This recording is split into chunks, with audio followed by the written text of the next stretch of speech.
welcome everyone to the Gold and Silver Club end of week commodities review for the 21st of January 2015, presented by myself, Phil and Nik Kelsey at the Gold and Silver Club. So today, of course, we'll be reviewing the latest developments in the commodities markets. We'll be analysing the week's performance. The live session will be covering an overview of the commodities markets, the top trades of the week. We'll be covering live commentary and technical analysis, and of course we'll be answering any questions you may have too. So before we get started, I'm Phil Carr, professional trader, trainer and speaker. I'm the co-founder and the director of the Gold and Silver Club. I specialise in teaching people how to make money from trading the most lucrative financial markets in the world. So gold, silver, oil, natural gas, the agricultural commodities. I have trained thousands of individuals to become independent traders and successfully manage their own investment portfolio. Also responsible for the research and the development of the Gold and Silver Club trademark strategies that have a proven track record of generating returns for traders, and a regular contributor to a number of financial publications, speaking at numerous trading seminars, webinars and workshops. Joining me in running the Gold and Silver Club is Nik Kelsey, professional trader, investment analyst and speaker. Nik began his career within private wealth management in 2002 before making the transition into proprietary trading.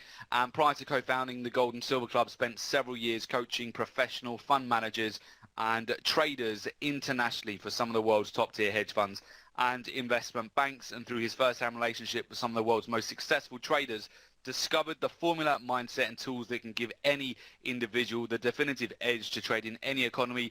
Also regularly writes for a number of global business and financial publications, and we've appeared frequently on financial television. So that's just a bit of background on the Gold and Silver Club. Gold price at the moment, we're currently trading at $1,293 an ounce, just off the highs yesterday, which was $1,306 an ounce. So we'll take a look at the technicals very shortly as well. The top trades of the week using the Gold and Silver Club signature trading strategies are as follows. First of all, we had a lovely breakout trade this week on gold, a 390 point trade. The risk on the trade was $1,200 US risk for $3,900 profit for a 3-to-1. We then had a platinum breakout this week as well for 270 points. So the risk on the trade, 90 points, $900 risk for each lot traded for a profit of $2,700 for a 3-to-1 risk reward. And we also had a nice quick day trade opportunity on WTI crude oil just earlier on in the week for a risk of 90 points, $900 risk for a profit of $1,900, 190 points for a 2-to-1. Okay, so those are some of the top trades that we've had over this week. So what we'll do now, we'll just move over to the technicals here. And we'll start off with having a look at the gold market. So, of course, we had big news yesterday from Europe with the European Central Bank releasing their quantitative easing program. 60 billion euros per month will be released, exceeding 1 trillion until September 2016. So 60 billions worth of debt every single month. So on this news, we saw the euro sell off significantly. We saw the dollar index, US dollar breakout, and we saw a nice supportive move in gold. We had a nice breakout to the upside. And we'll take a look at gold right now. You can see, in fact, gold at the moment, we are just trading towards the upper end of a resistance channel here, consolidating just under $1,300 an ounce here. So gold's just waiting. We've also got some key announcements into the weekend and next week as well. We have the Greek elections this weekend, and we also have next week the FOMC statement on Wednesday, which both cause a lot of volatility expect volatility in gold, particularly with the FOMC next week in the US dollar index as well. So we'll be watching those very carefully. In terms of what you can expect next here on gold, we've got two likely scenarios. Either we may get some profit taking today and just a move back down to the lower end of the trend channel here, taking gold back to around the 1280 level, or we could get a breakout. If we can break above the 1306 level from yesterday, we may get a nice move back up to the next key resistance there, which is sitting about 1325. So if we do get a breakout from this consolidation, we're currently following a very clear trend channel at the moment for gold, and gold just taking a bit of a pause after yesterday's ECB announcement here. Now let me bring you over to the US dollar index. Huge breakout we had yesterday. The US dollar index is now trading at 11-year highs. So we've had a very significant breakout in the US dollar on yesterday's ECB announcement. You can see here, in fact, our trend channels here have all broken out to the upside. There's been some beautiful breakouts here on the US dollar as we continue to reach 11-year highs here at the moment. So we've had an incredible move on the US dollar, which is halting the gold breakout slightly at the moment. If we move over and have a look at the silver market, silver, we discussed on last week's webinar, we were looking for a breakout trade, and we did in fact get a really good trade last week. We just had a breakout from the 1721 level, 1820, so we've had at least a dollar move, 100-point move over the last week here for silver. Silver also consolidating near resistance. It's holding on to its gains pretty well here, very close to the 1850 level.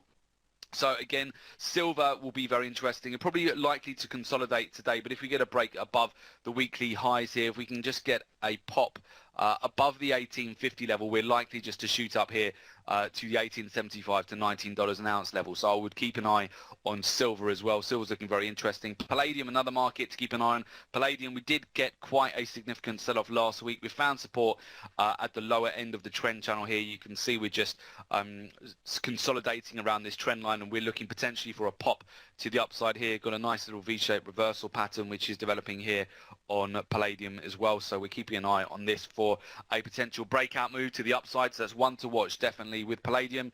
With the platinum market, we've also had a nice breakout. So you're seeing here that across the metals market, we've had a decent move over the last week. You can see here we've had another breakout above a major level here, 1,258, and we've just popped up to the upside. Nice 270-point move, consolidating again, possibly before we move higher here and we get a break above the 1290 to 1300 level, which we haven't really seen those levels breached since about October last year. So we'll be looking for the potential for a breakout above that zone or a consolidation around 1250. At the moment, we're moving between 1250 to the 1285 zone on platinum.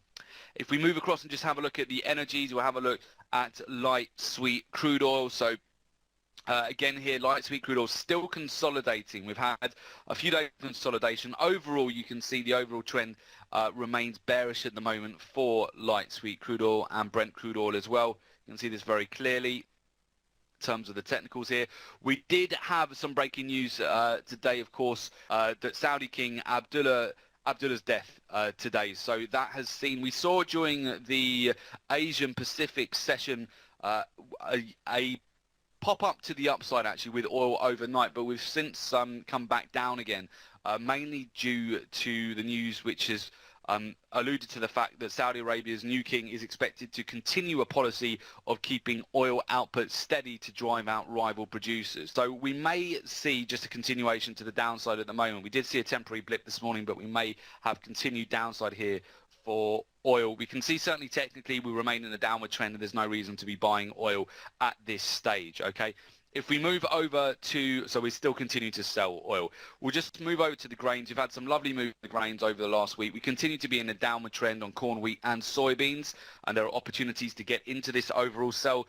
You can see at the moment corn market is breaking down again. Came up to the upper end of the channel here. We're getting a continuation and a breakdown just this morning.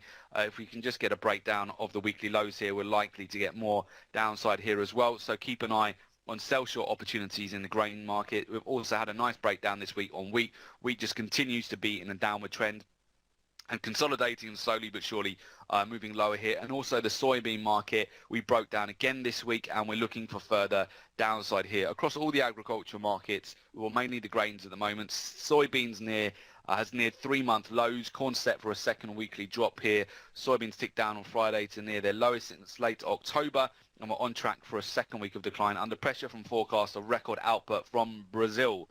Okay, so we've seen a similar situation also this week on the coffee market. Coffee's given back most of its gains here from 2015. You can see a complete reversal after we had a huge surge in the first couple of weeks of the year. Coffee's now given back all of its gains. It's sitting at a key support zone here. You can see that at 159. If it does break below this level, gets a close below this level, it could really start to ramp up to the downside here for coffee. So we'll be watching out for more sell short opportunities there. But certainly the overall grain market is looking weak right now and providing us with plenty of opportunities. Okay, so I'm just going to put it back onto gold, and I'm going to go through any additional questions. I'm just going to be quiet for about the next 30 seconds to 1 minute, as some of you may have additional questions you want to ask. So if there are any additional questions, do post those now, okay? Okay, great. So some good questions coming through. Just regarding, right, gold price in euros. So I'll just talk you through what we're seeing today, okay? So there's two main forces at play at the moment with the gold technicals. So the first is the 1,311 zone at the moment. So that appears to be a very strong resistance for gold right now. We can see we've tested that several times this week. We've had a failed close above that level. We continue to consolidate, currently at $1,295 an ounce.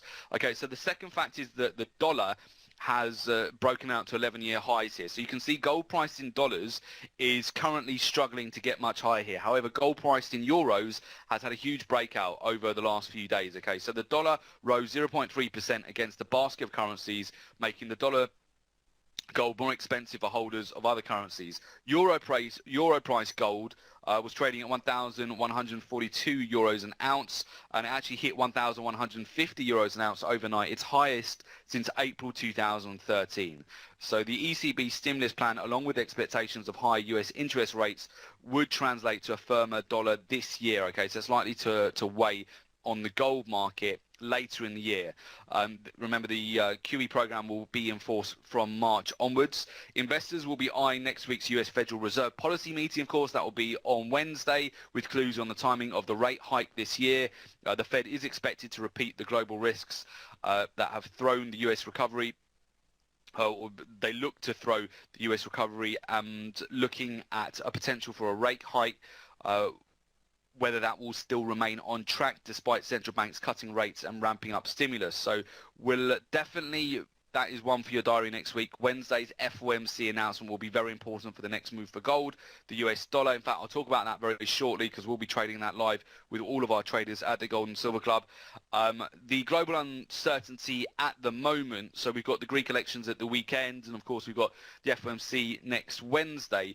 The overall chart pattern is still consolidating. There is potential for gold to go higher here, breaking out up to the $1,320 and $1,350 an ounce level. These are possible upside targets, okay, if gold can continue to break out to the upside. So we'll have to see how gold closes today and how it's going to look as we enter next week, and particularly on the FOMC announcement on Wednesday as well.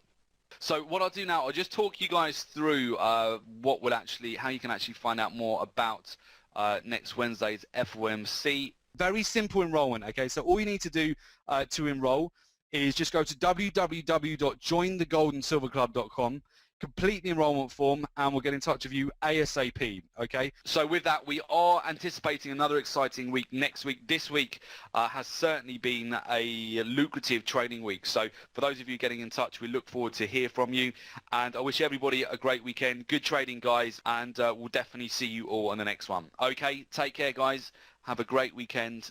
Cheers. Bye-bye.